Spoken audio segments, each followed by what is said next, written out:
بسم اللہ الرحمن الرحیم۔ السلام علیکم ورحمۃ اللہ وبرکاتہ۔ کھانے میں برکت کیسے ہوگی؟ رسول اللہ صلی اللہ علیہ وآلہ وسلم نے اس پر کیا فرمایا؟ یہ سننے سے پہلے میں اپنے دوستوں کے ساتھ ایک ویڈیو شیئر کر رہا ہوں ایک یتیم بچے کی، جس کی کفالت صرف اس کی دادی اماں کر رہی ہیں، باقی اس کا کوئی نہیں ہے۔ اس کا گھر بھی گرا ہوا ہے۔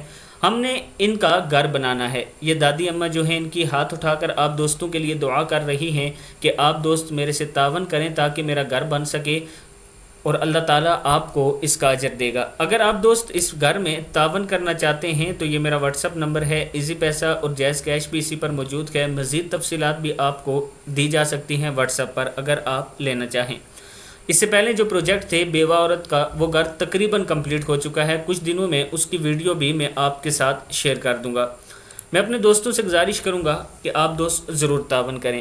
تو شروع کرتے ہیں۔ بسم اللہ الرحمن الرحیم۔